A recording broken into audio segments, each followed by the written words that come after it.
community stakeholders. So Jeffrey, I'll hand it over to you. And just as a reminder, because we're recording, if you all want to hit that speaker button, it should turn green.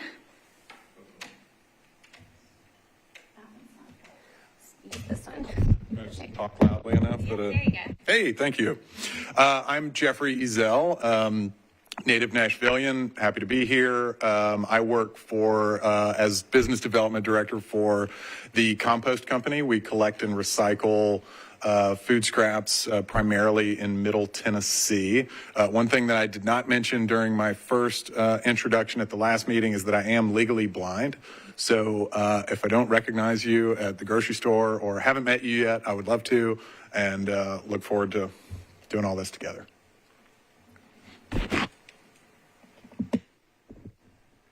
Hi, I'm Sandy Ewing. I am Metro Council Person for District 34, and by day I work for Lend-Lease, which is a global real estate investment trust.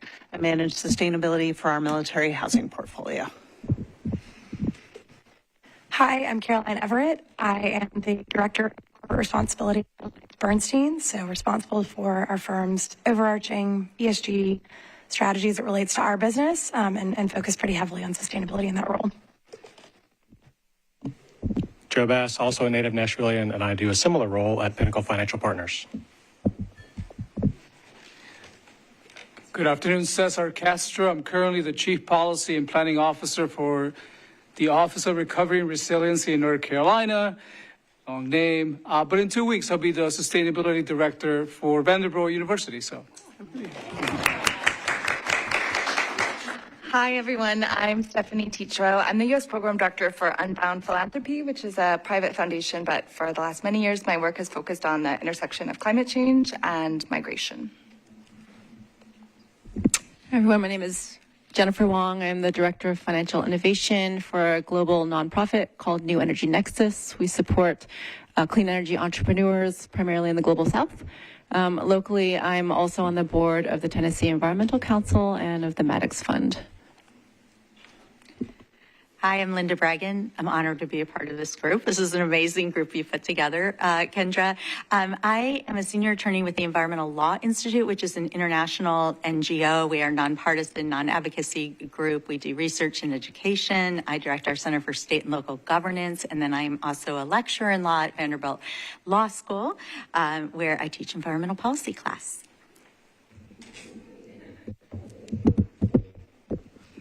Hi, I'm Michelle Hammond, and I'm the Director of Sustainability for Facility Diagnostics. We're a small consulting company that do commissioning of buildings, energy efficiency work, etc.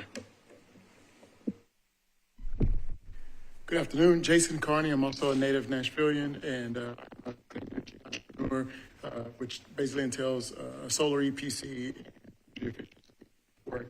Also, am the executive director of the Tennessee Solar Energy Association, and we try to educate folks around the benefits of solar power and clean energy.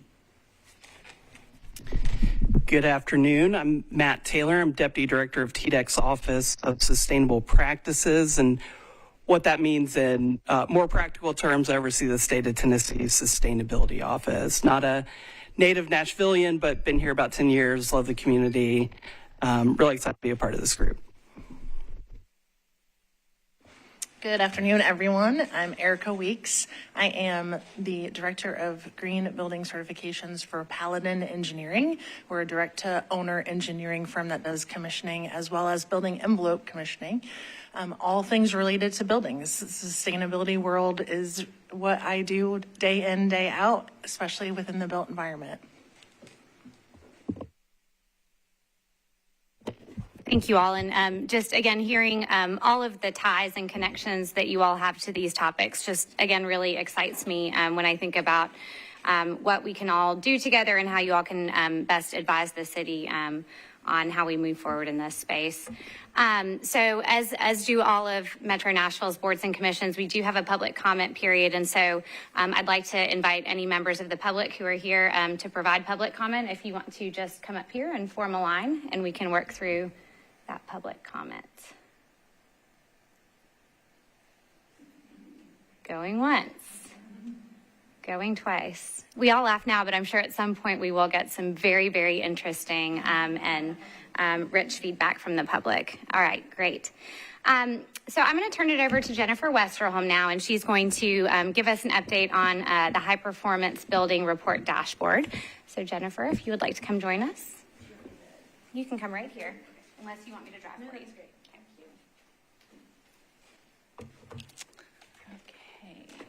Hello, everyone. I'm Jennifer Westerholm. I work right here in this building for the Department of General Services for Metro. I'm our assistant director in our sustainability division. So I'm going to talk to you a little bit about a new dashboard that we've just released in June. Feel free to come in. We have onlookers. See, almost a line, Kendra. And new and exciting. And so I'm excited to share this with you to get your feedback and just have you take a look at it.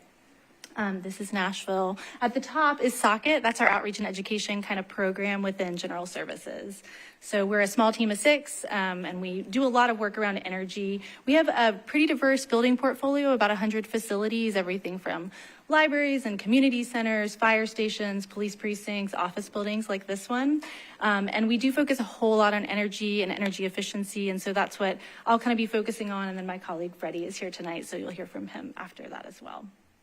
So we have a couple of ordinances that essentially require us to build green in Nashville. So for municipal buildings or large renovations, we have to build to, used to be LEED Silver, and now it's LEED Gold in the Urban Services District and LEED Silver in kind of the General Services District, the outer areas of the county.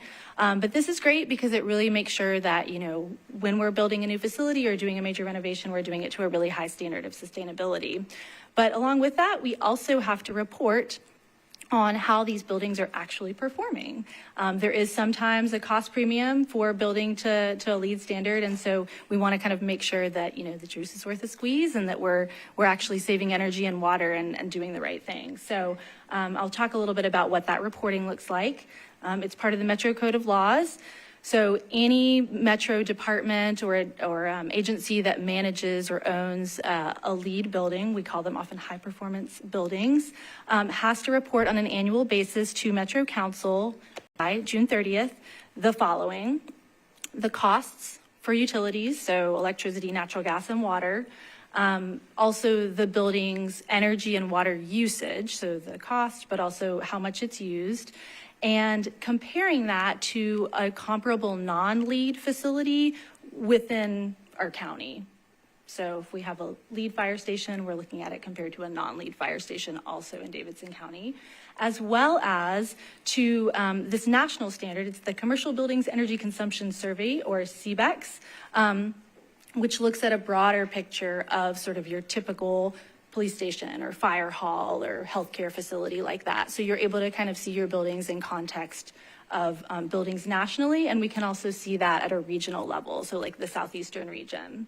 And then finally, we have to report on estimated energy and water cost savings for those buildings. So again, are we saving money as a result of these investments? So this person might look familiar. This is Freddie, star of the show over here, but we do a lot of monitoring of these facilities on a daily basis. So we're able to see what's going on for most of them through our building automation systems kind of in real time. But we have a whole lot of data that we're tracking as far as, you know, energy, electricity, natural gas, water, and all that. So the consistent energy management that we're doing and the benchmarking that Freddie will talk about is really what gives us the information to be able to report. Okay, so we have data from 2016. If you go to the General Services website, you can look at PDFs of our high performance building reports, our annual reports, all the way back to 2016. But it's never been in a kind of engaging, dynamic, kind of sexy format, right? It's been a PDF, which some people, Erica, loves it. I know. We have, you know, a single digit number of fans out there. But we really felt the need to put this in a format that would be more dynamic and engaging and accessible. And Councilmember Allen, who's not here tonight, was instrumental in helping us get this together. But this year, again, is the first year we've presented in a dashboard form. So that is what I'm going to share with you. And now, I'll skip verification. Okay. So, so this is the dashboard. So this is public. Are you trying to display it? Oh yeah. Sorry. Thank you. Thank you. I think. Whoops. Let's see. Yeah. Sorry. I should have this one.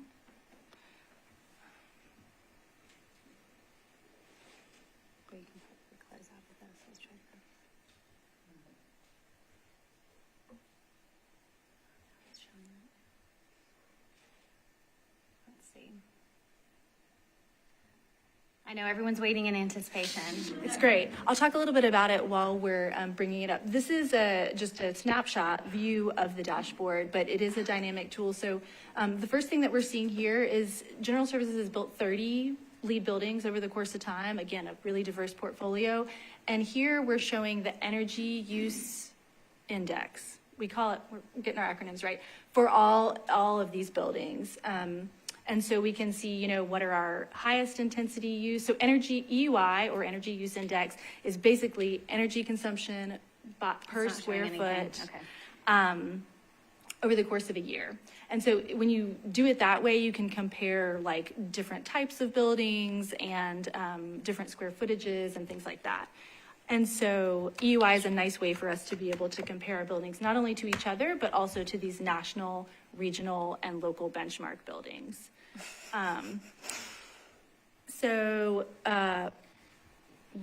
Yes. Thank you. Please.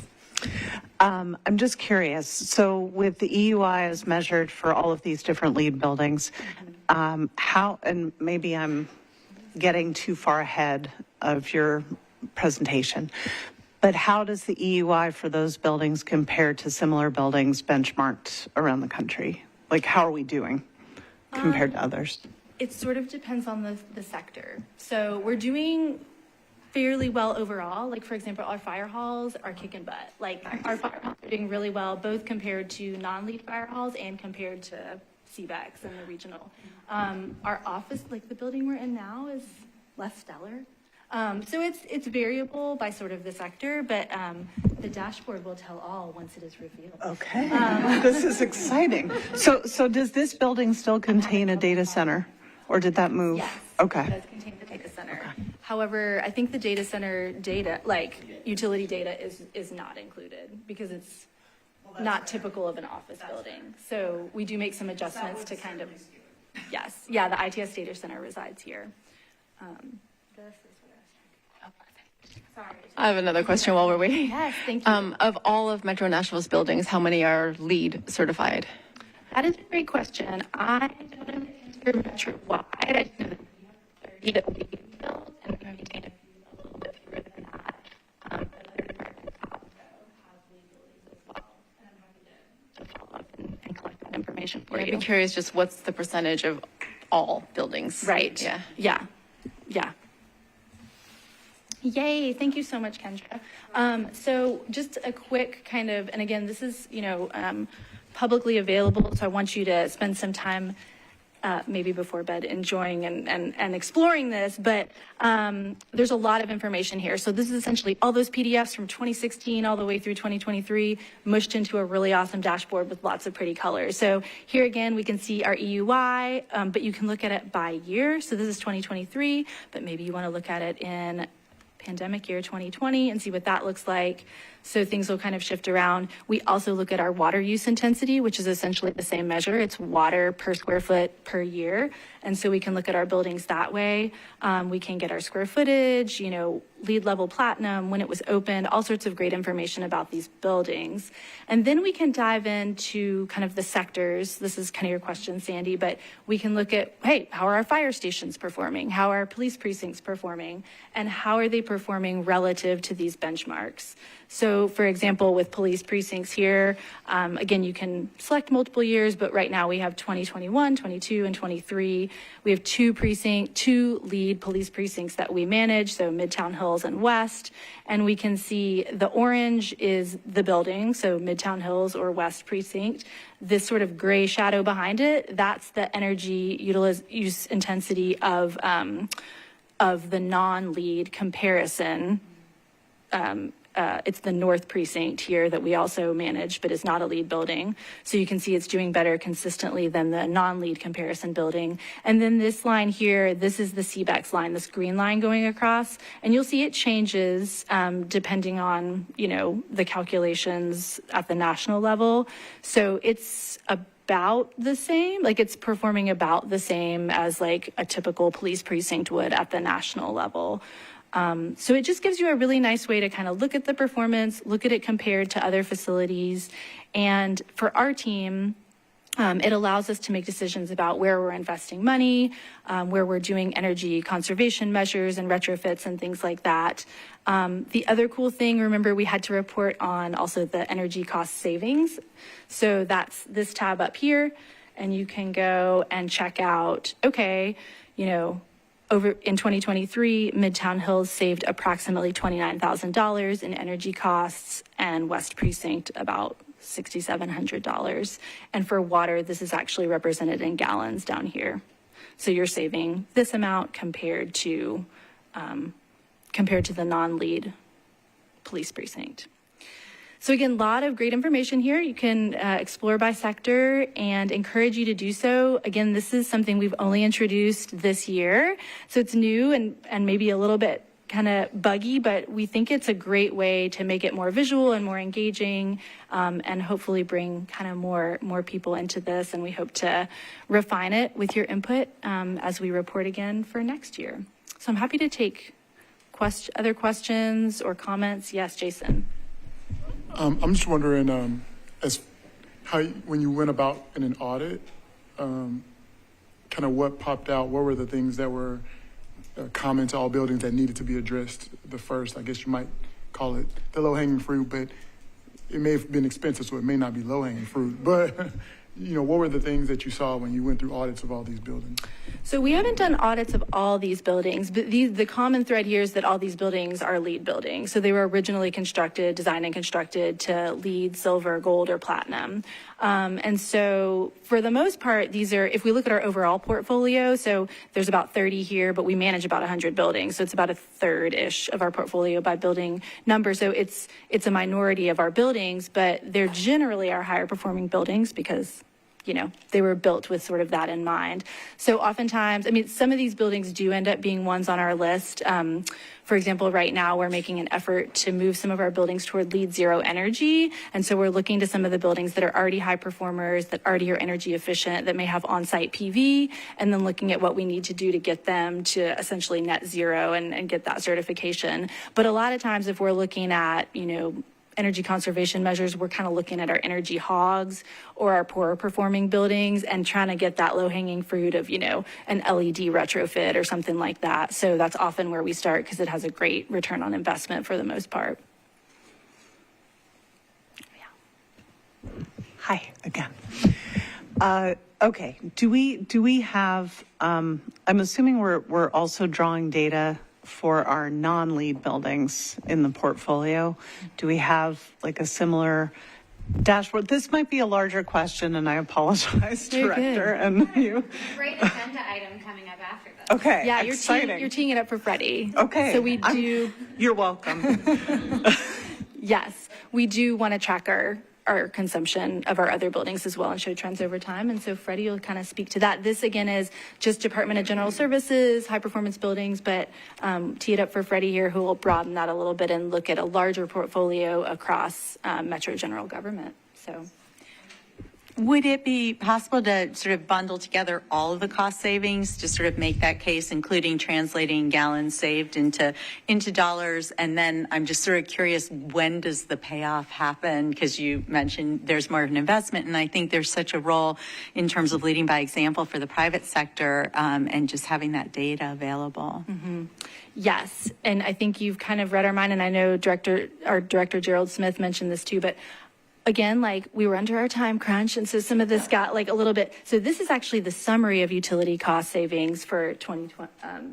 Well, this is 2020. I guess that's the year we were on. Yeah, kind of hard to read, but basically it says for the 21 high performance buildings reviewed in this report, we saved 7.4 million KBTU, avoided costs of more than 250,000. So we actually have this data, Linda, by year, but one of Director Smith's first comments was like, we need a really nice graphic that shows like for this year, here's the aggregate amount we saved, and also here's how it compares to last year and the year before and the year before. So I think that's one thing that we want to make kind of front and center in our next iteration.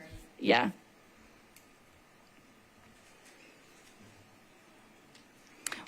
And also, just it looks great, by the way. You're getting all the, and why didn't you include this comments? But it looks great. This is really helpful.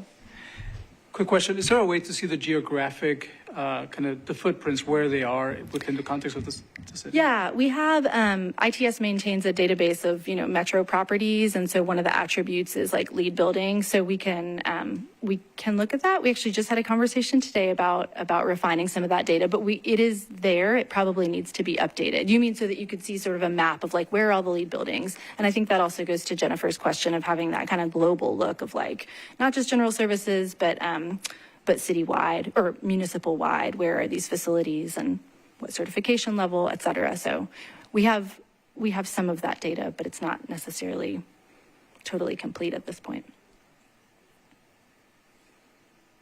Thank you guys so much. Feel free to play with it and, get back with us. I can be reached at jennifer.westerholm@nashville.gov. So if you have feedback or comments aside from what you've already shared, please do. Thank you, Jennifer. And I am just so excited about this tool. And I think, as Jennifer mentioned, y'all have given us great information about how we can perhaps better visualize or use this data moving forward. So really, really appreciate that feedback. So next up, we will invite Freddie Adam up, and he's going to talk to us about our facilities benchmarking results. And so, as alluded to by Councilmember Ewing before, not only is it important for us to look at our high-performing buildings, but all of our buildings. And so Freddie will share with us some information about how we've started moving through that process and perhaps where we're going in the future, and how this might become something that's applicable or broader beyond just metro buildings. So Freddie?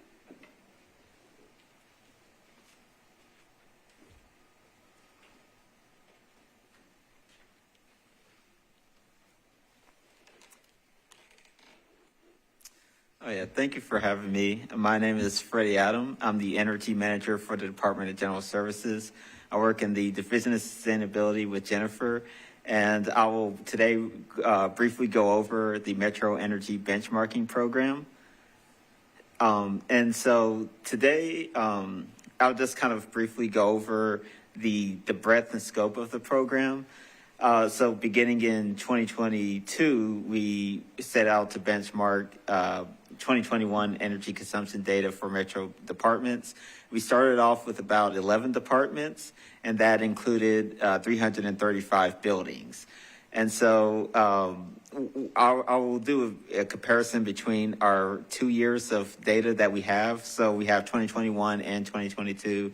And just kind of briefly, when we normalized the energy use consumption for 2022, it was slightly less than 2021, and then also our buildings grew grew by 40% from 2021 to 2022. Excuse me. So just kind of stepping back a bit, what is benchmarking? And this is from a quote from the Green Building Resource. So energy benchmarking is a method used to determine whether a building is using more or less energy than its peer facilities. So ultimately, that's the goal that we want to determine is, are our buildings using more or less energy than our peers? And then to kind of go into it a bit deeper and discuss how we do that.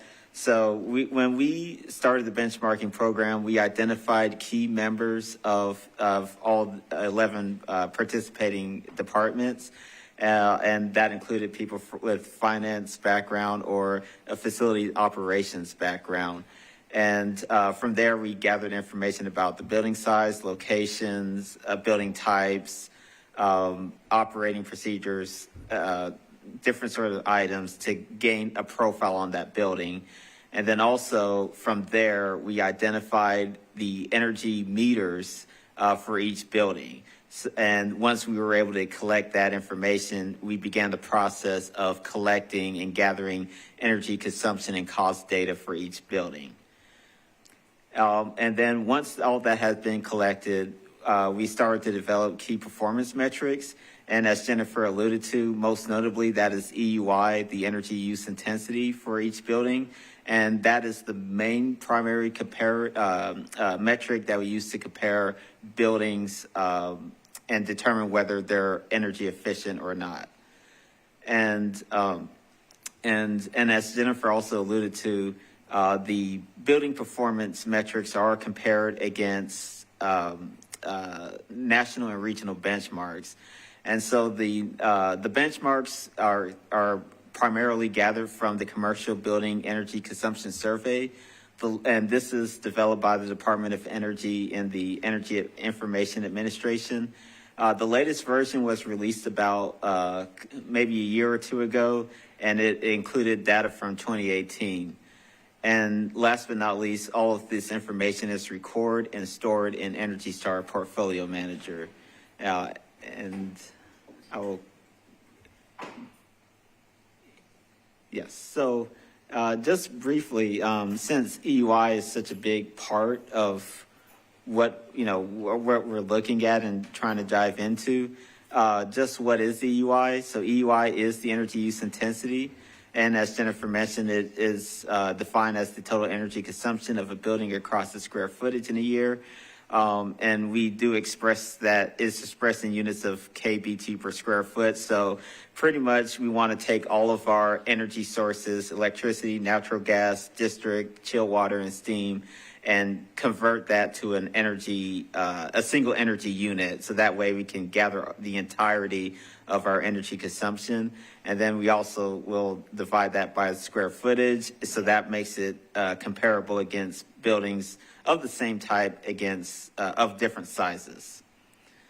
And then, and as Jennifer mentioned, EUI is highly dependent on the building type. So for instance, data centers, hospitals are going to have a higher EUI relatively so in comparison to office buildings, schools, et cetera.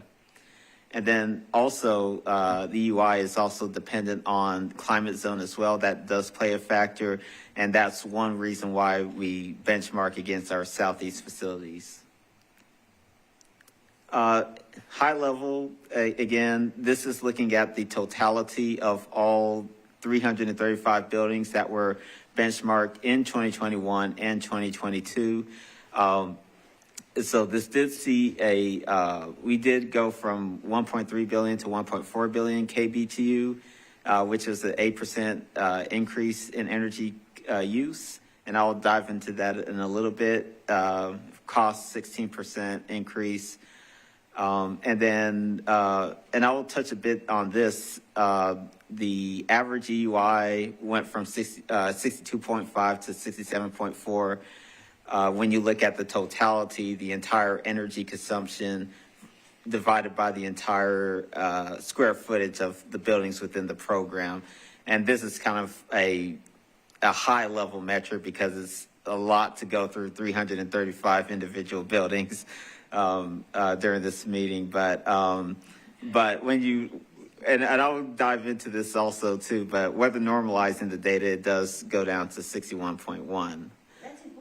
Yes, that is very important. So, and again, just kind of what I had mentioned before previously, this is just looking at 2021, the buildings that we did benchmark for 2021 and 2022. And one thing that we want to do, especially as we build up annually, is we want to start to build trend lines around our building performance. And obviously those trends will help us determine if energy consumption is typical within any given year. And also, it'll help us to determine whenever anomalies occur. So there could be things like leaks, or maybe there's building renovations that take place that may cause a facility to partially shut down for part of the year. So those things, it'll help us to notate that with the trends. And then also, too, whenever energy conservation measures are implemented, we'll be able to see and attribute energy consumption decrease to that ECM as well.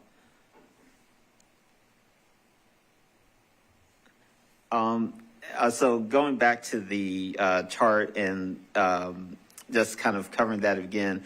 So, why did we see an 8% increase in the energy consumption of those 335 buildings?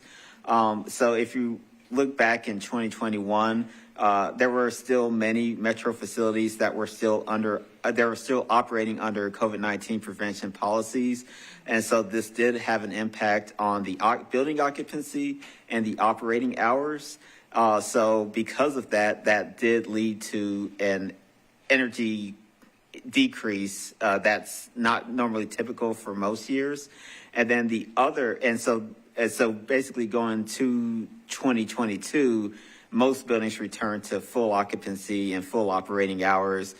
So there was always going to be a natural increase in energy consumption there. And then also another thing that impact the energy consumption in 2022 was that the total number of degree days increased by 10%. And degree days are basically an indicator of weather extremes. So the higher the degree days, the more heating or cooling may be needed, depending on whether it's heating or cooling degree days that may be necessary to expend upon your building. So and that's kind of the reason why I wanted to weather normalize the EUI in this scenario. So weather normalizing it, even though we saw the EUI going from 62.5 to 67.4, but once it's weather normalized, it does show a 61.1 EUI. So not a significant decrease, but it is still notable and still important to show that the increase was due to, in large part, to the weather impact. And then also to the energy cost did increase by over 15%, and this was due to the electricity and natural gas rates hikes that did occur in 2022. So that combined with the increase in consumption did lead to the energy cost increase in the benchmarking program. So now previously what I had just shown was just looking at the buildings that were benchmarked in 2021 and 2022, but this is stepping back and looking at the totality. So this 2022 values does include all buildings, even those that were not benchmarked in 2021. And the reason for that is that in 2022, we included Metro Water Services and the Metro Health Department in 2022. So now we have 13 departments participating in 2022. And so because of that, we saw a nearly 40% increase in the building count in the program and the meter count. Now, because of Metro Water Services is a very unique department, so we did see an 88% increase. So we jumped from 1.3 billion KBTU to 2.4 billion KBTU, and a similar rate of growth for the energy costs from 31.3 to 58.4 million. So this is just kind of showing the expanse of the program. We're still continuing and reaching out and growing the program, and still reaching out to partners and still having that interaction with all departments in Metro. So why benchmark? So after benchmarking is conducted, obviously the building portfolio is assessed to determine which facilities are suitable for more investment in the following areas. the purpose for benchmarking is always a starting point, so that way you can identify which buildings you want to invest more in and target those buildings for, ASHRAE audits or building assessments. And from there, you energy conservation measures, so LED retrofits, HVAC upgrades, building control implementation, things of that nature, are things that will actually reduce energy can then be implemented. And then also it helps to also dive in and look at sustainable practices and behavioral changes in those facilities and dive deeper into why energy is at a certain profile for the building. And the very last thing I want to mention too is that in-house we have a similar program to where all these practices are put into place, and that is our Energy Savings Revolving Fund. So we do benchmark the buildings. We do sit down and look through energy conservation measures and implement them. And following this process for the facilities that have participated in the Energy Savings Revolving Fund to date, we've achieved about 13% energy reduction for those buildings. So again, this is just kind of emphasizing how benchmarking can help lead and start the conversation around energy conservation measures and drive that forward. Thank you. Very interesting presentation. Thank you. Could you say a little bit more about how we're stacking up against our counterparts in the Southeast, and sort of, and this might be a bigger question for others as well, but sort of what are the major challenges? What's getting in the way of meeting benchmarks, national or Southeastern? Yeah. So, and again, I couldn't show all 335 buildings, but and we're happy about that. But it was a great overview. Yes, we do have basically, and we upload this to the ITS Open Data Portal. We have 2021. We will upload 2022 once that is, once we finalize that, but. In that spreadsheet, there is benchmarks against both the national and the regional EUIs, and that is determined by building type. And that's why I wanted to mention that. So the national benchmark for one building type will be different compared to another building type. And then from there, in the spreadsheet, in the data, there is a % difference. And so it does vary across the portfolio of buildings. It does vary. So there are some buildings that are doing better than the national average or in the regional average. And then there are some that are doing worse. And then there are some that are kind of right in the middle. So not too much of a difference, whether positive or negative. But for each building that is profiled in the benchmarking program, there is individual comparisons between that. Great, that's really helpful. And what are the sort of bigger challenges? And I don't know if because I'm just wondering, like, if you had more money in your revolving fund, would you be doing that? Like, what are the things that would be helpful? Yes, I think I'll speak from a metro-wide perspective. So I think one of the issues that we had, and the reason why we wanted to start the benchmarking program was that for most departments. Most departments were not collecting this information. So maybe about 2 or 3 departments were tracking energy consumption and building use. And so spearheading this and utilizing Energy Star Portfolio Manager has led to obviously the benchmarking program and even starting the discussion. So I think, we're still in the phase of identifying which buildings are most suitable for energy retrofits and conservation measures. And so this is really the kickstart to that. So hopefully down the line, this will get the ball rolling on that.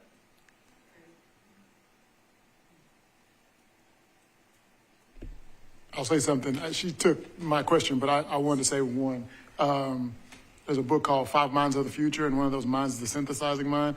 And for you to compress all this down and have this kind of command over it is amazing. And again, to speak to what Linda said, I was wondering if it was a bandwidth issue or a money issue or, some type of issue while was it not mandatory for all buildings to go through this? But I think somewhat answered that question already. Yes. I think, I think there have been, several challenges, but I do think that really it was, beforehand, there wasn't an organized effort.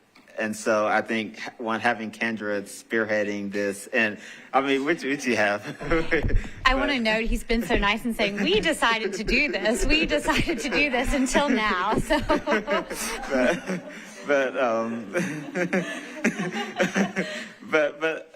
honestly, so each department has, initially been responsible for obviously their own invoices, their own building management. And so I think, coming to a consensus that we need to, as a government, we need to start pushing forward on this. And as I mentioned, there's not a plethora of energy managers within Metro. So a lot of times the conversation never gets brought up within some of these other departments. So I think having this program in place has started to at least bring this conversation up more and more. So I think for a lot of instances, a lot of departments, it hasn't been a not necessarily a prevalent issue, but it's been something that's maybe in the background. And I think having our group, a working group, will help kind of push forward and come up with different best practices and best procedures and have that line of communication going. I'll just kind of add a few things from my perspective. So I do think resources, human resources, are a challenge for this. Freddie is being very kind and not being very transparent about how time consuming it was for him to do this, particularly in that first year. It was very difficult for us to figure the right people to talk to within individual departments. So it was a combination of working with facilities management and also whoever is managing financial invoices.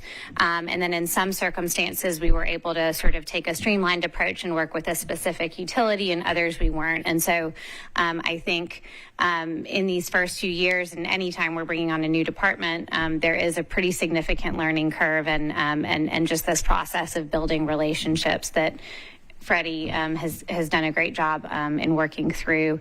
I'll share that something we're planning to do this year that we didn't do last year, and part of why I think we're withholding from sort of announcing broad trends is we only have 2 years of data, and to kind of start looking at trends, you really need that third. But something we are going to do this year, just to start the conversation, is share this information with the Office of Performance Management, and then also with certain representatives within the finance department, so we can start teeing up the conversation to say, okay, now that we have this data, how can we use it to better make decisions? And so I think there really is a commitment to move in that direction, but just seeing how behind the scenes of a topic this is, we want to make sure that we have really clear information that paints a good picture. The other thing that we've done as part of this benchmarking program, and I don't know if you have a slide that speaks to this, Freddie, so please stop me if you do, but what this has led to is when we review and see significant anomalies in some of the individual buildings, we have been having meetings with departments to sort of say, okay, here's what we saw, and here's some things you might want to investigate further. And so it isn't easily saying, okay, well, we know it's an HVAC issue in this building. This data can't tell us this. What it can tell us is you might want to have a facilities manager or a vendor go out and look at building envelope or look at, your lighting. So it's teeing up downstream work scopes of work. And again, the extent to which a department can do that is very dependent on their budget, what their staff looks like. And so we're trying to kind of come up with some low-hanging fruit and very logical next steps that are likely to be able to be done in-house. I know Freddie and Jennifer have been incredibly gracious with their time in terms of walking alongside departments that don't have dedicated facility staff. And so we're learning a lot, but that's kind of the direction we're thinking of moving. So I'll add to the kudos. Doing it for one organization where every utility bill goes through a single department is hard enough. Kudos for wrangling what you did. I'm glad to hear that you're already thinking about trends and taking to the finance department for capital conversations. And I don't want to lose sight of what Linda said earlier of, this is a story to tell, not just about like, hey, look what we did at Metro government, but also like, this is how we did it, and this is how others can replicate it. And looking outside, not just government, other government entities, but, in the private world as well. There's a lot of people who, no matter the size of the company, have no idea where to start or even that this is a thing. And if Metro can be an example of that, if we did this process and this is what it yielded us, and these are the conversations we're having 5 years later, I think it's a powerful story to share. Not that you need one more thing to do.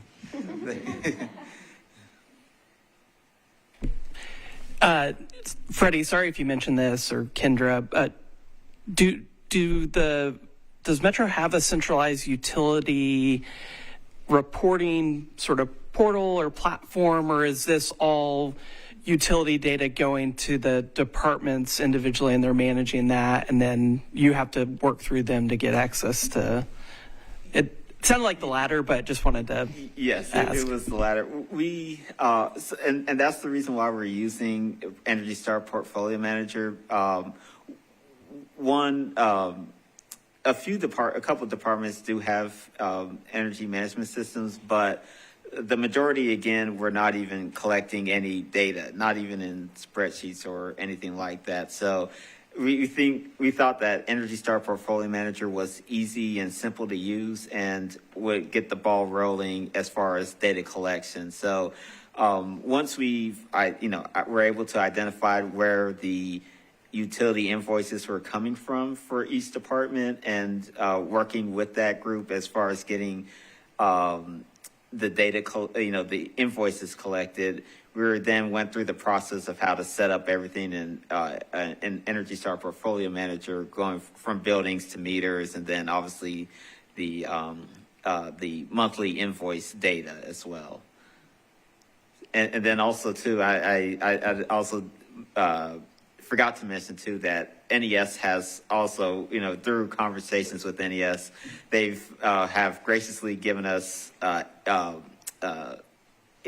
meter data for each year moving forward. So thank you to NES for that. And so all of the Metro account data is forwarded over to the benchmarking program annually.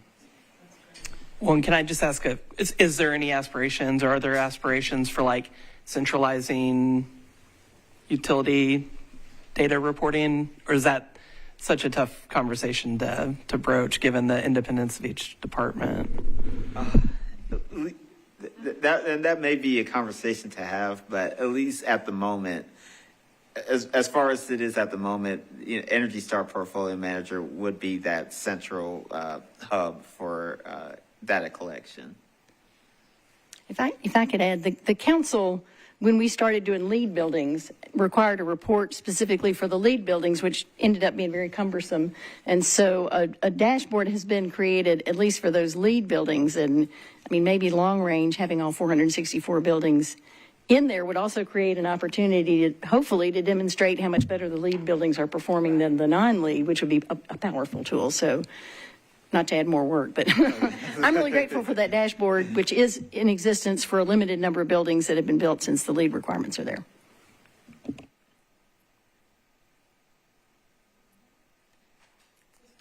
Oh, thank you. Thank you. All right, thank you, Freddie. And one other thing I'll mention that I think has been really important about this is we know that there's interest in looking at what benchmarking for commercial facilities might look like. And so this has been a great learning opportunity for us. While they're two very different beasts and you're working with very different stakeholder groups, it is very similar information and sometimes using the same tools. And so learning how those tools work and some of the challenges that we've encountered just in trying to do that within our portfolios has been really meaningful. And I know Freddie spoke a little bit about growth, but there's still very large metro entity footprints that we're not benchmarking today. So we're not collecting MDHA data. We're not collecting airport authority data. I think those are the two biggest ones that we have yet to touch. So we still have some more internal work to do as we consider what commercial building benchmarking might look like. So I'm going to turn it over to Jen Harmon now to talk about construction and demolition recycling opportunities. And I will let you take it away. They should be, yeah.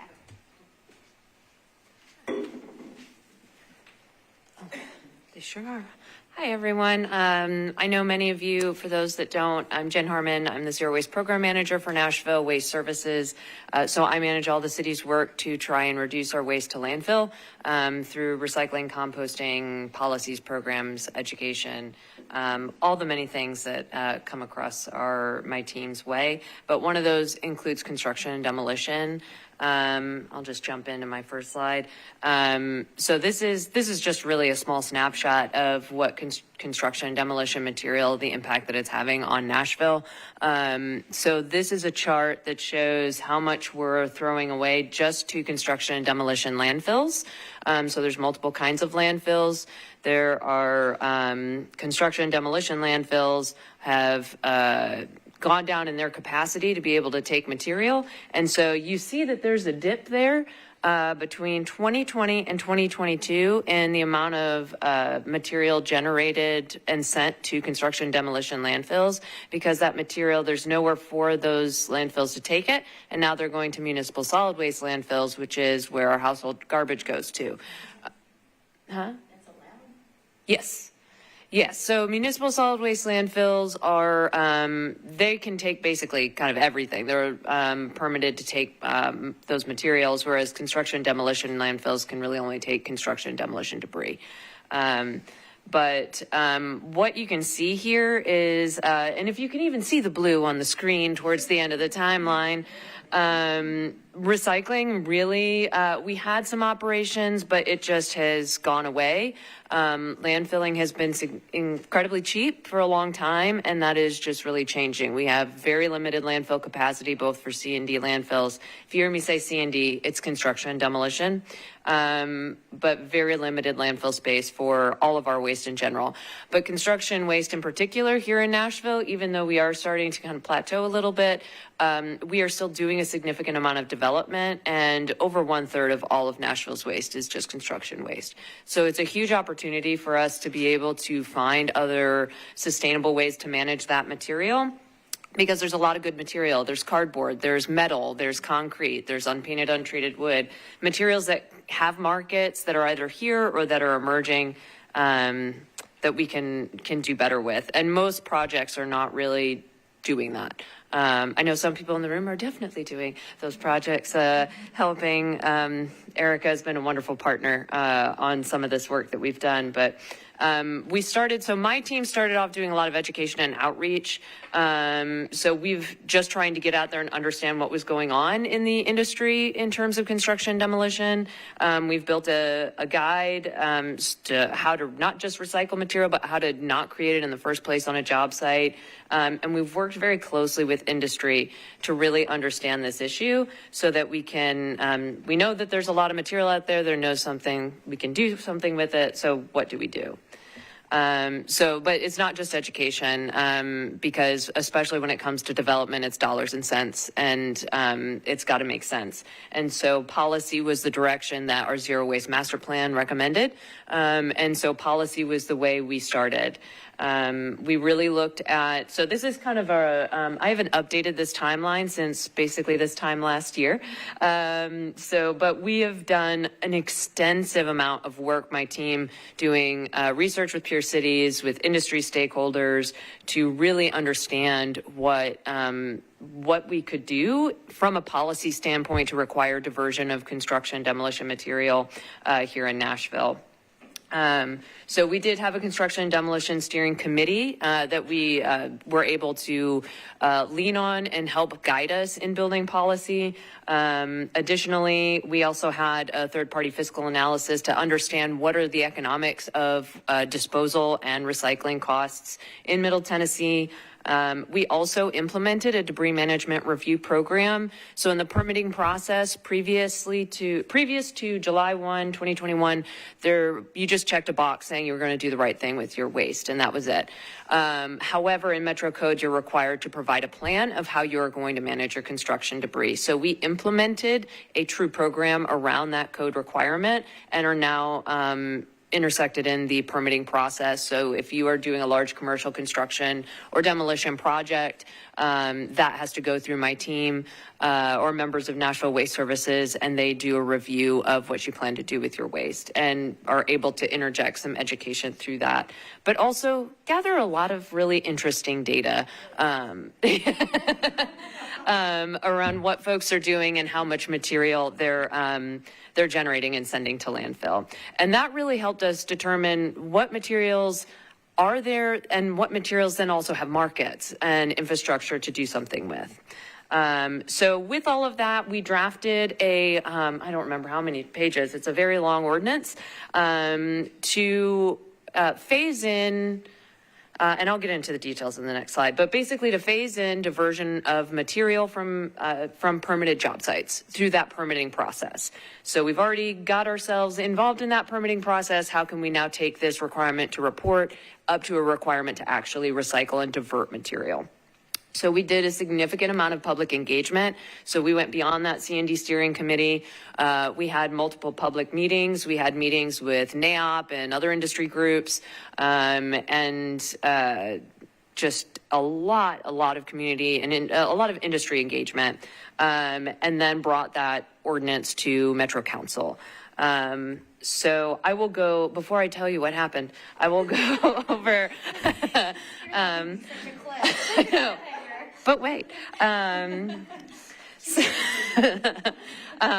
do want to just go over just the overview of what the ordinance actually does. So the goal here is there are materials, and we could say, hey, your project needs to divert 60% of all of your material, but that's going to vary between different projects. You might have a project that's mostly gypsum drywall scrap, or maybe it's mostly a bunch of plastic film that was from wrapping cardboard. There's just so many different materials out there. You might have a site that has a lot more metal and cardboard. Those materials are very different in how they can be sustainably managed outside of disposal.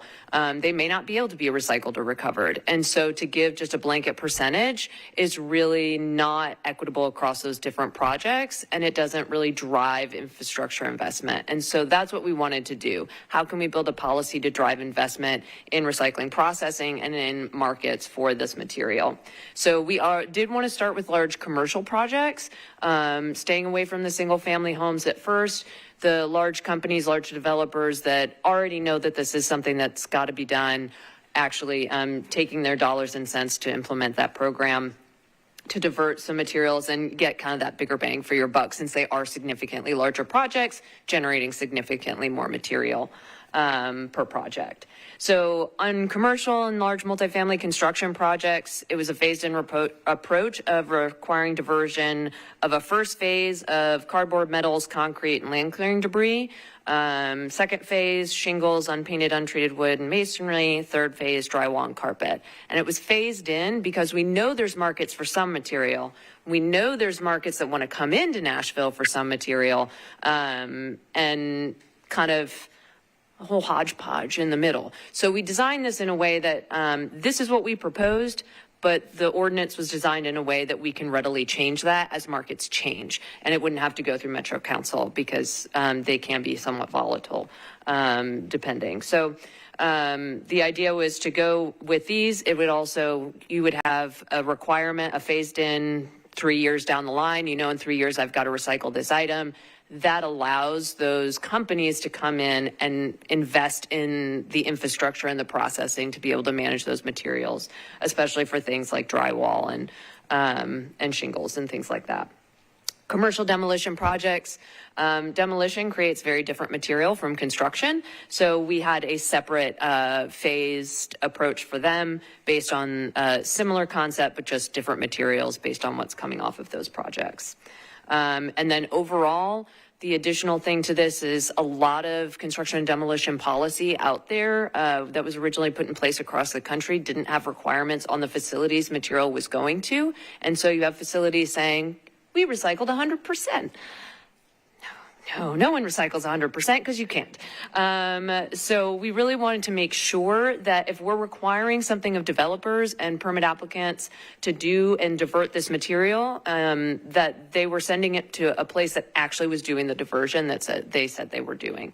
And so we also had requirements for qualified recycling facilities that's part of this draft ordinance. I condensed like 12 pages into this slide. There's so many more details. We have a whole website on it, and I'd be happy to share any resources that we have. We've made a ton of infographics and multiple presentations on it. But ultimately, the goal is to just make sure that those qualified receiving and recycling facilities are reporting to us and validating their diversion through a third party and not somebody in their business doing, because that happens. Okay. Anticipated impact. So the goal of this is, one, increase our diversion and extend the life of our regional landfills. We desperately need that. This is a huge opportunity. But we also want to grow those regional markets and the infrastructure for those recovered C&D materials. We want sustainable places for this material to go. It's good material. It has a use, especially when it comes to metals, cardboard. We need that stuff. People use it. It can be recycled. So let's do that. But then also stabilize costs between waste and recycling facilities, trying to change that dynamic of landfilling. While landfilling, yes, it's going to start getting more expensive. Recycling for construction and demolition has just been significantly higher historically over the last decade or so because there just isn't the facilities. However, we spent many years talking about this, and so we've already seen some shifting happen. Not as much as we would like to see with an implemented policy, but we have seen some new facilities open, and I have many people that I've talked to that want to bring facilities here to Nashville, but what they need is a policy. So now the cliffhanger.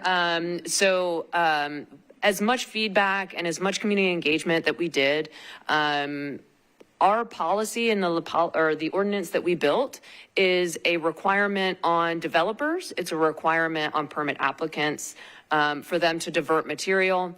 And then we're just requiring that the facilities they go to report to us. So while we did community engagement, there are communities that already here in Nashville are living next to one particular facility, but there will be more facilities that live next to those facilities that feel that this is going to impact them. And so we really need to come back and do additional engagement with those communities. And yes, Councilmember Ewing knows very well that it's a difficult conversation because it does come into the environmental justice of where these facilities are located and how they impact the communities that are around them. So while, again, this ordinance doesn't permit any of these facilities, it doesn't approve any facilities, it does have a tertiary kind of impact on those communities. And so we really need to do more robust community engagement to be able to bring this back to council, because that is the ultimate goal, is to be able to bring it back to council. But wanted to share all of that with you to know if you all have any suggestions. We have developed some approaches, have talked to a few folks about how we can do it differently or how we can engage more community members. But any thoughts that you all have on how we can approach that community engagement piece would be appreciated. But yeah. One thing I would add, just based on the feedback that we did get, was adding to the qualified facility requirements some type of robust inspection, regular inspection program, because I think there's just so much distrust that, no, this is going to end up being hazardous waste or it's going to be a dump and it's going to smell and stuff like that. And you can say, oh, no, state law doesn't allow that. But I think if we built in an inspection process that said, we'll work with the neighborhoods, you can be part of I'm not sure what it looks like, but just something that would help increase the trust that it really is going to be following the state requirements that people don't even believe are there. I think that would be helpful. Yeah, absolutely. I think also paired with that would be a communication plan to match so that you have the inspection, but you also communicate the results out to the community. at a regular cadence so that they start to trust us more. That's great. Are you writing that down? I don't have a pen and paper. Thank you. Oh, am I? Next month at the River Community Center in North Nashville, there's an environmental justice festival with Recycle and Reinvest. Oh, nice. I work with, I'm in the Sunrise movement as well, the community building. Oh, yeah. And that could be a good place to do some surveying. Can you repeat the information about that? Environmental Justice Festival at the River Center, October 19th. It's part of the North Nashville Culture Call. Cool. We're just talking about like landfill waste. I'm friends with one of the co-owners of Maine, like an architect, and he told me about this process of taking construction waste and compressing it into blocks for new construction. Mm-hmm. And that's something we talk about piloting at the workforce development wing. So I'm interested in how do we support local organizations trying to implement solutions on a small scale that can be like gather the metrics and information to see how scalable and what impact it can have on a large scale. Like how do we support local organizations more in doing that? Yeah, because I feel like policy we're talking about building skyscrapers, but it's like how do we build more blueprints and scale models that we can see the efficacy of that we could invest in on a larger scale.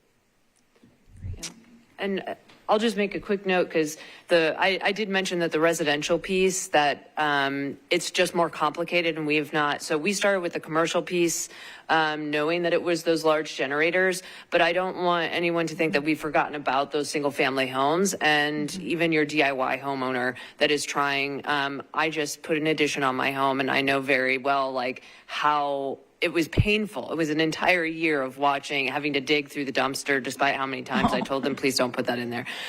So, I mean, it's something that we're also wanting to work on and wanting to expand our current debris management review program. We want that to touch single family as well. And so that we can start collecting more of that data and build a policy. I will note that this ordinance, the way we've designed it, it was designed in a way to be able to expand as we are able to tap into some of those others. So like it originally says large commercial, but it could expand as is appropriate for some of the other affected properties. So it could touch single family homes in the future. With that, yeah. So you had that slide of, oh, sorry. No, you can. You said you couldn't assign a specific percentage across the board. What types of required like demolition and construction recycling? Yeah, that. So there's different percentages for different types. Can you just give us a sense for what it's like the range of the percentages that you're requiring? So we're not requiring percentages at all. Okay. Thank you. So we are requiring that the material recovery facility or the qualified recycling facilities, we're requiring them to have a certain percentage that they're recovering from their operations. But from a particular project, we're only requiring them to, if you've got wood waste, or, well, in the first phase, if you've got cardboard, if you've got metals, you have to tell us and show us that you are sending that material to a qualified facility that will take that material and recycle it. So we're not necessarily asking them to meet a percentage. We're asking them to send it to a facility that will recycle it. So like in phase one, it'd be all of your cardboard, metals, clean off. Correct. Okay. And then my second question is, how would you work with someone like the Titans demolition, the stadium demolition? Like, how does that work? So that would, unfortunately, because yes. So it will not be part of this policy because this policy has not been enacted. So extreme. I will say, so that Titan Stadium, I don't know the current state of some of their work. I know that I have reached out to them multiple times. I don't know, Kendra, if you have more specifics, but I know that they were looking to recycle their material. I don't know. I think there's people in the room that know more about Titans than I do at this point. So I will share that actually at our December meeting, the East Bank team and the Titans are actually coming to talk about sustainability on both. know that we're slated to have that conversation. It is a LEED certified project. And so one way to get significant LEED credits is through recycling, repurpose, diversion activities. And so we'll learn a lot more about that in December. And my understanding is that, from conversations I've had, is that on the demolition side, it's a lot easier on a demolition to do some of this recycling. Our data has shown that there is more recycling on demolitions than we have on construction projects. A lot of that is due to site space. And yes, mostly projects, recycling is a low-hanging fruit that you can go after. So, yeah, Linda. How much latitude do you have to enter into agreements with communities around the siting of a facility to, enhance the experience of community members, job training, that sort of thing? So we don't own, since we don't own any of these facilities, we have no ability to do that, but those properties do, or those agencies and the do. state. Well, I'm just looking at, if it's, a lot of it depends on whether or not a zoning's required for the property. I think if a zoning's required, that's when a council member would probably have some leverage. We can have leverage if they're approaching us from an economic development perspective. And so I think there are a variety of different ways you can work through that, but it's going to be circumstantial, I would say. But again, if it's because it's a private facility, but it needs a state permit, right? It does need a state permit, but it is pretty prescriptive in terms of what those permit requirements are. Yeah. And go on ahead, Lisa. That's why y'all are here. Well, I was going to say around some of the requirements that do you think need to... Yeah, I think that'd be good. I can bring it to you. Sorry. If you don't mind introducing. Sorry. Lisa Milligan with the Planning Department. I can just sort of speak generally that around some of the requirements as it might relate to specific workforce development, you're generally looking at something like a community benefits agreement, and there are some sort of limits to what we can do with those as it relates to zoning around sort of Tennessee Code annotated and the limitations that we have. I think that, and Metro generally is not a party to those community benefits agreements because it's not a Metro facility. And so you're sort of trying to have a private entity talk with a community group, and then it's an agreement between them, but Metro is not a party to it, nor could we enforce it if there was any sort of lack of responsibility on the part of either party. Thank you. Yeah. I will just add an additional note that there is one facility I believe does have a community agreement that it wants to ramp up, but it's a smaller construction, demolition, recycling facility. And I think there's interest in community agreements from some of the folks that are coming in. So even if I can't necessarily do anything, there seems to be interest. Maybe, yeah, okay. Well, we can talk more about like developing best practices for those maybe that could be offered right up front to the private parties.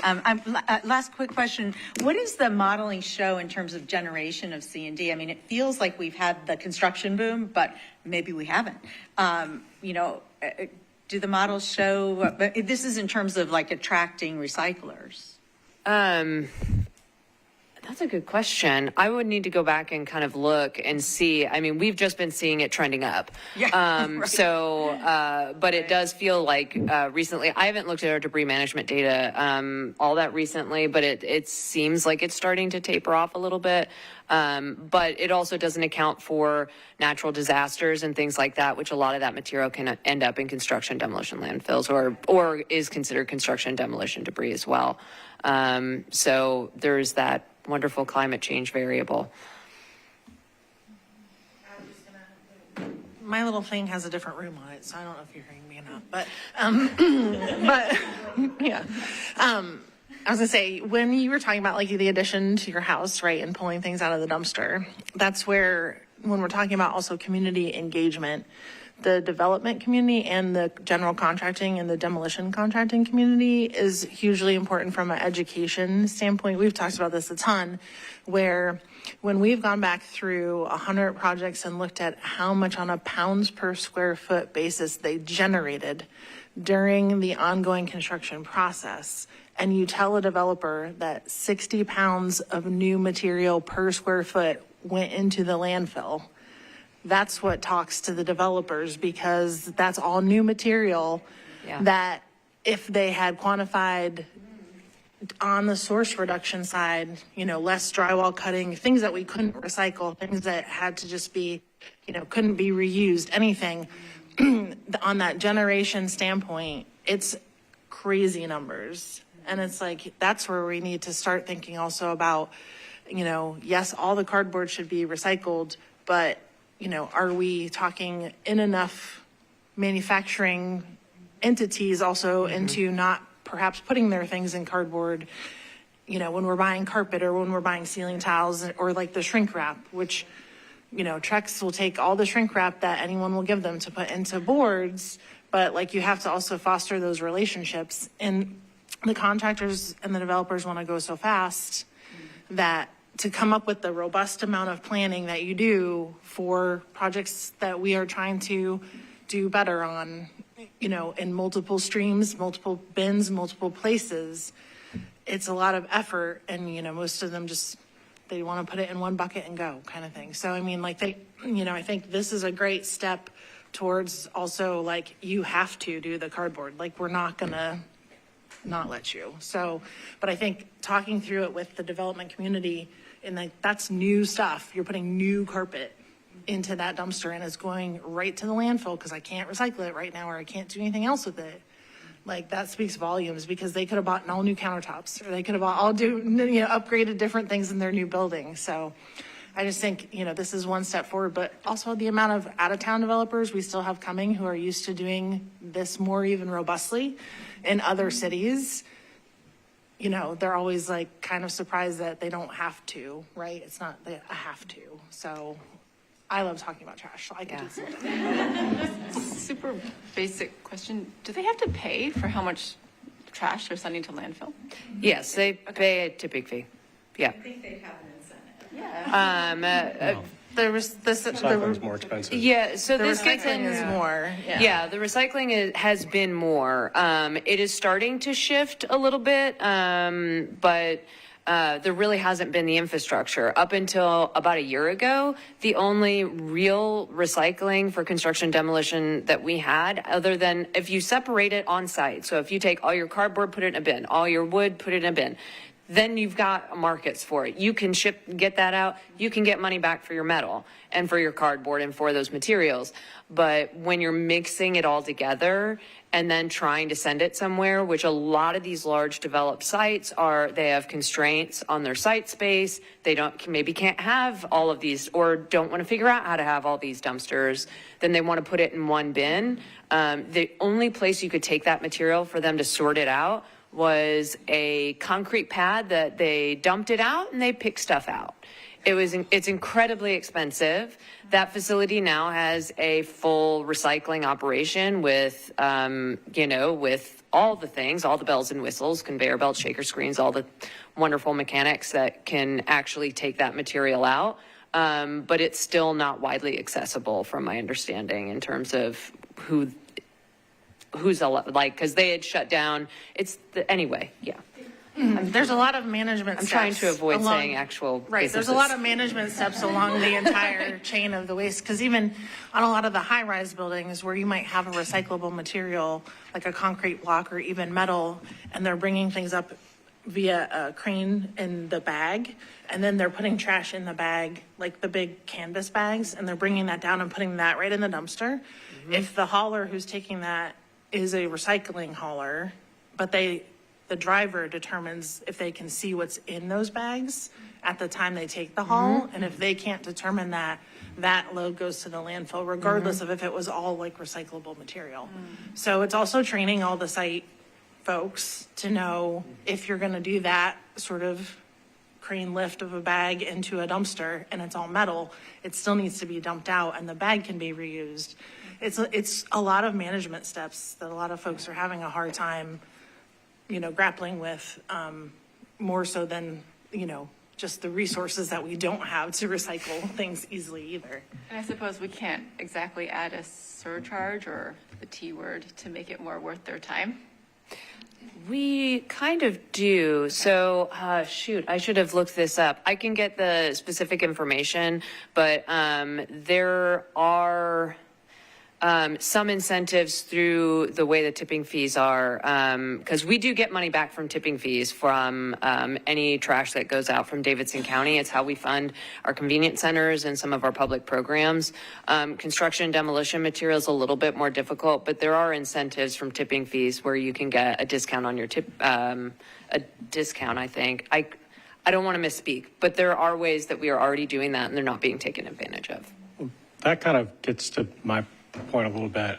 It's, unless I missed something, it seems like there's a lot of dependence on private entities to tell you, yes, we're doing this. So what is the enforcement and the inspection mechanism? The permitting process. But after that, because when they have their permit, that's when the construction begins. Yes. So we have a space in both the permitting process and the use and occupancy. So it is not perfect. Somebody could potentially not do what they're supposed to do. They've already built it. But then we can also say, well, we're not going to give you your use and occupancy.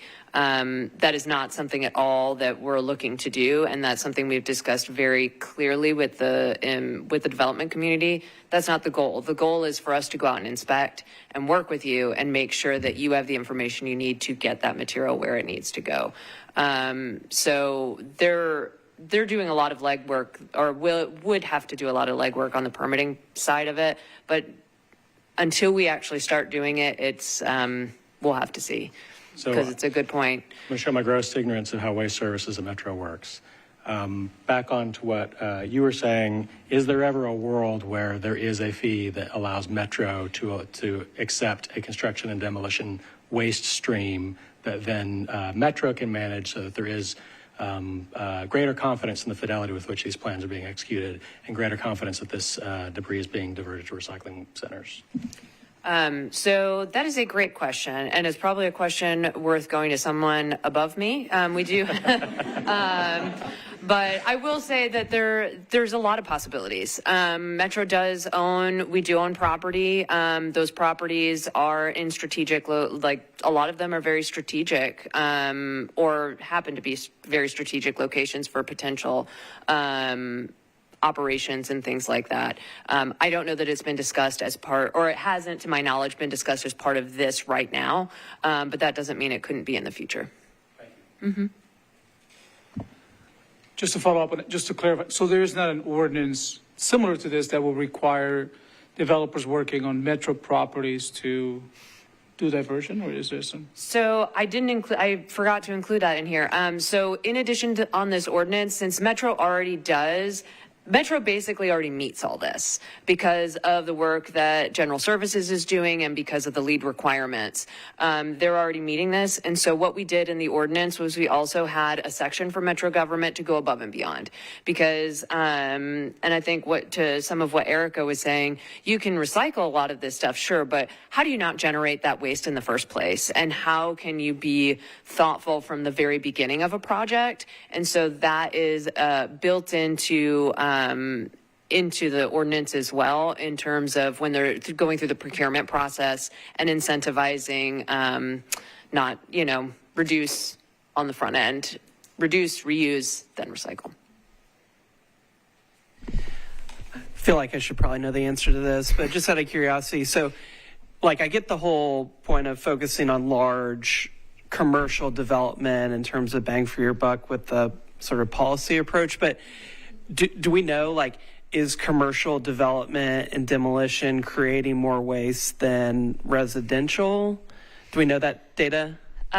We have not started gathering that data, but I think it'll be very interesting to see, because on a project per project, yes, the large commercial project is going to generate more waste, but when we have these large developments of single family homes, that's also a huge generator, and what that looks like in comparison is work that still needs to be done. And I'll just share some additional strategy that we've thought through here on this piece. One is a lot of times when you're looking at the residential space, you're dealing with maybe less organized contractors, subcontractors, and a lot of more mom and pop type work.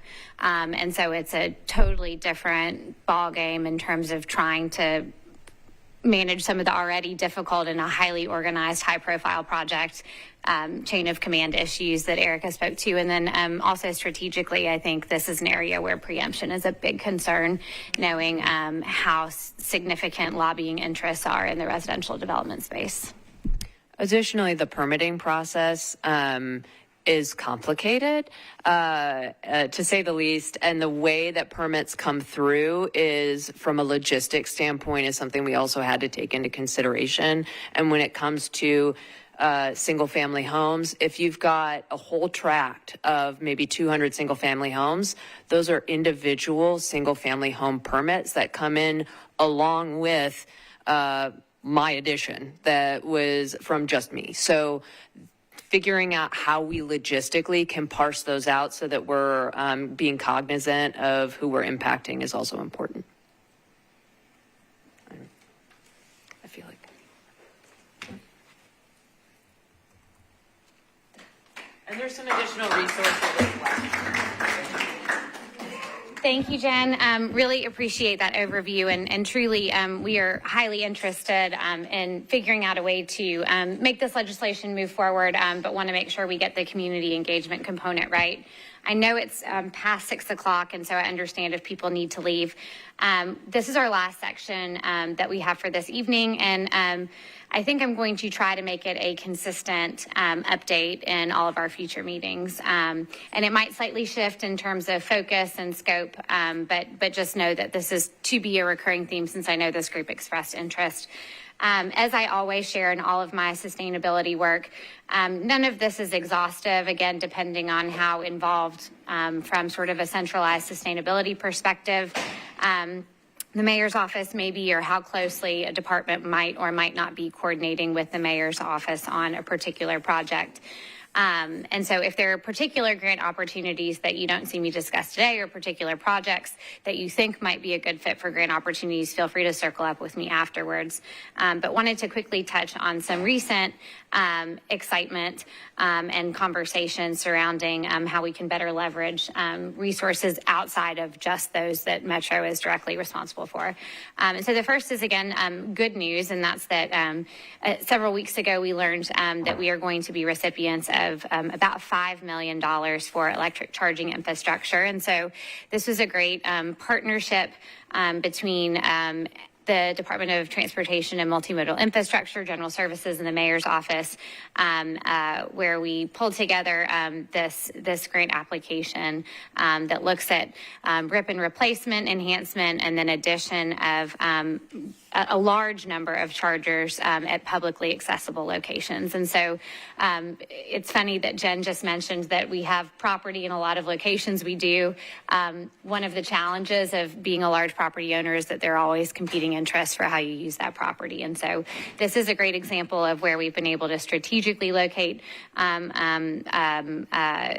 strategically use those properties. I know this is super tiny. I don't expect you to be able to read it. What I wanted to demonstrate is that there will be EV infrastructure going at a lot of different locations around the county, and we tried to be very diverse in our approach and make sure that we're, again, dispersing that throughout. So it does double the number of EV charging locations in Nashville. And then I think something that's super exciting is that 63%, so really over half of those charging locations are in historically underinvested areas. So I know that's not the full picture for transportation electrification, but EV infrastructure is one very important part of that. And so be on the lookout for implementation of that in the near future.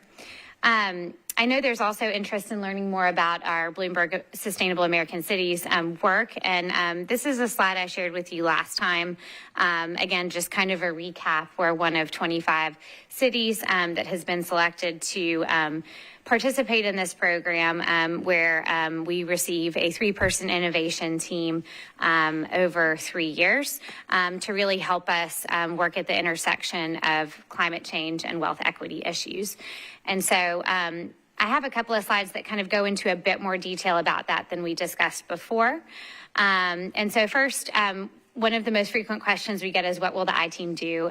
So this is not by any means set in stone nor exhaustive, but to give you a little bit of a flavor of sort of some of the core tenets of their work, relationship building with disadvantaged communities is a huge part of this. So we've talked today and in our first meeting a little bit about some of the challenges of working across Nashville, relationship building is really at the core of getting any of this work done. They will be engaging in an innovation and design process over a 14-month period. And so that is, those are resources and tools that Bloomberg will give that cohort. It'll really help with root cause analysis, identifications of problems and challenges in a very multidisciplinary sense, and then an innovation process that's highly community informed. I know there may have been press releases that talked very specifically about kind of what they're going to be focusing on. Part of that innovation and design process is letting that I-Team and the I-Team director and civic designer come in and do that in partnership with our community members. So there are aspects of data collection and outcome management that will be part of this. And then, of course, with any initiative like this, outside of kind of that BASC charge, we'll really be working to leverage that team to also work on Mayor's office priorities that really align nicely. Another question that I often receive is, where will the I-Team work? And candidly, we don't know yet. Again, as I mentioned before, a huge part of this is relationship building, listening to the community, and using data. And so just to tell you a little bit how we've thought about this, a lot of our Bloomberg work in the application process to date has been sort of highly data driven. And so what I've shared with you on this slide is some anticipated or potential areas where we might see that teamwork based on data in Nashville. And so it is potentially likely that this group will work in North Nashville and Bordeaux areas and Southeast Nashville, again, based on the demographic information that we have about those communities. I think scalability is also super important here. So even if we're working specifically in those communities, the hope is that we're designing solutions that have countywide impact and all are scalable and expandable moving forward. This is just a quick snapshot of how BASC has shared with us what anticipated timeline looks like.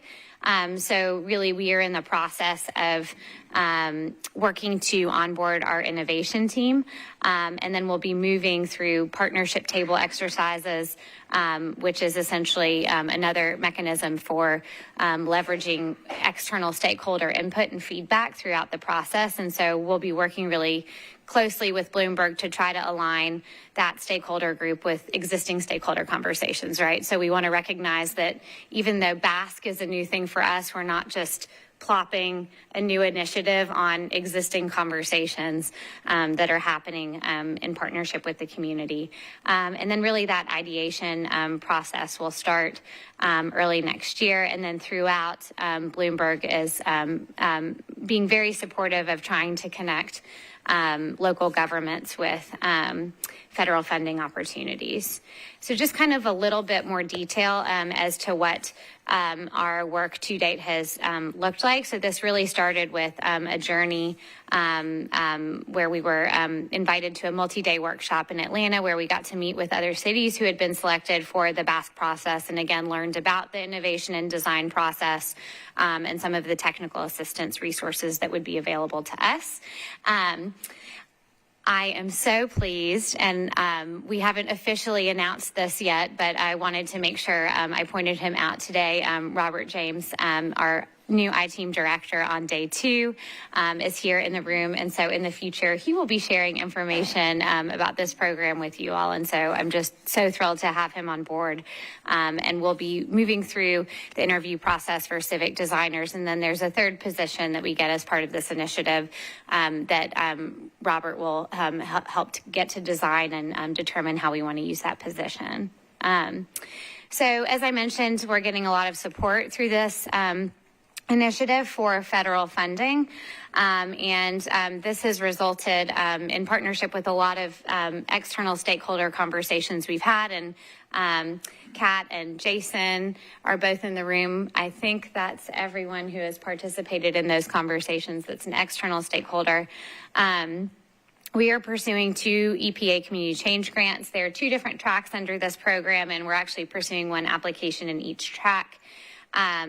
We are still refining the scope of what we're going to move forward with. I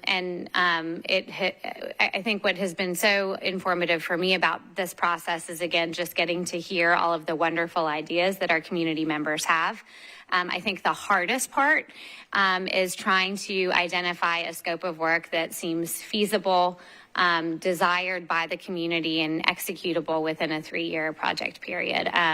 And we went through this process during a time that there were a lot of highly and intensely debated and publicly visible projects that were within sort of the public dialogue. And so I think that to some extent also dictated some of our conversations. And so our anticipated scope at this point is a resilience hubs and spokes model, where we'll actually be looking at 3 potential resilience hub locations, and then a series of what we're calling spokes that intend to expand the impact outside of those specific physical locations. So some of those things will be some modular installations that we'll install at community identified locations, things like misting stations, water bottle filling stations, installation of cool sealant on road and sidewalk structure.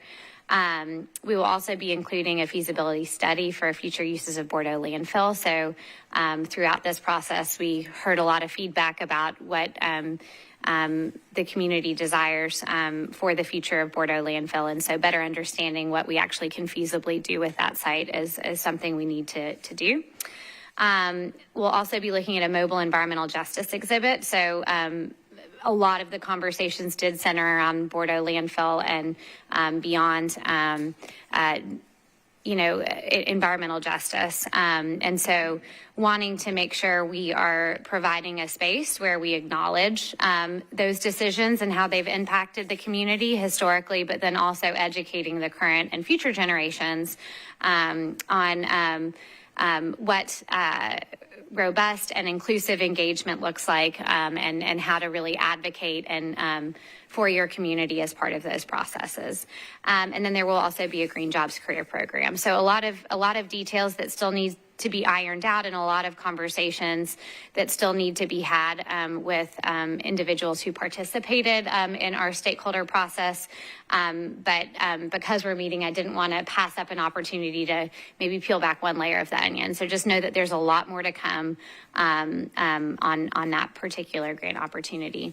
And then the second is looking at enhancing a CBO convener, and that's in the capacity building track. And so the focus there is figuring out how we're building capacity across our community to really uplift Black and minority-led CBOs. Obviously, for the purpose of this grant, the specific focus is climate change and environmental justice. But as you can imagine, once we build that foundation, it can actually then be activated for just about any topic that you want. And so for this, we are looking at, again, expanding existing infrastructure rather than reinventing the wheel. And I know several of you are actively involved in the village. And so the intention there is to look at how we're enhancing the village's existing role within the community. So again, a lot of detail. We could spend 2 hours talking about this, but wanted to share. And again, note that none of this is firmly set in stone, and there's still a variety of pieces that need to fall into place. I also wanted to quickly touch on another exciting partnership activity. It's a pilot scale activity that we're engaging in, and I'm so grateful for Jen Harmon. I'm so glad she's here, but also Jennifer Westerholm, because she'll be stepping in to also help with some of this. And then I see that we've got two of our awesome food waste vendor partners here, but also Compost Company for their partnership here. So we will be piloting in partnership with MNPS administration, food scraps collection in 11 elementary schools across the county. So this is something that organically several elementary schools and I think one high school have been doing on their own. But part of the effort here was to come up sort of with a centralized pilot that tried to do this in a couple of locations and be very rigorous in terms of how we're tracking data and costs and benefits, as well as kind of lessons learned and operational success stories. And so these are the 11 schools on this slide, and you can see kind of the overall, number of students that will be impacted through this program. It's a nice partner program to the food scrap collection program that's happening at the curb. And so the highlighted schools are actually schools that have already been onboarded and starting their composting. And then the schools that are not highlighted are those that are going to be brought on board really over the next 4 to 6 weeks. So we're doing about 2 schools each week. If anyone has ever implemented a program in an elementary school, it's a much heavier lift than you might ever anticipate through no fault of anyone other than it's a lot. And so we're learning a lot in that process, but really excited to get that program started. So that actually concludes my slides. I just wanted to highlight that our next meeting is right before the holidays, and we'll be meeting again from 4:30 to 6. I'm noticing that we are pretty consistently, I guess after 2 meetings, going to about 6:30, and so wanted to see if this group would be comfortable with actually just extending it to 2 hours. Or if we want to just keep it at an hour and a half. And again, as mentioned before, we will be hearing from the East Bank team and the Titans, and then we'll probably add in one other agenda item from the list of items that you all wanted to hear about. I will also probably flag for discussion for another day. Jennifer, the great suggestions that you brought up, I do just want to be mindful of time since we've already gone over for a little bit. Any questions? I know I kind of zoomed through the content at the end, but I know that people might have had existing plans and commitments. I'm interested in collaborating with the IT. Okay. I live in North Nashville. I'm in the North Nashville Organization for Community Improvement and I lead Community Development in the Career Center. I work with Southeast Center for Cooperative Development, Sunrise Movement. Was also on the North Nashville Participatory Budget Committee. And there's some green programs that there's a solar equity program that a friend of mine is leading with Via Helping Hand, and she's looking for partners for that. So I would like to discuss how we can get that out. And then also cooperatives like green focused cooperatives that we could collaborate with Southeast Center. We just got funding from the Barnes Fund for housing cooperatives, and the solar equity program. She wrote a letter of support, and they're going to be collaborating on solar for those housing co-ops. So, and I'm also a member of the village as well. So I would like to see how we could create partnerships. Great.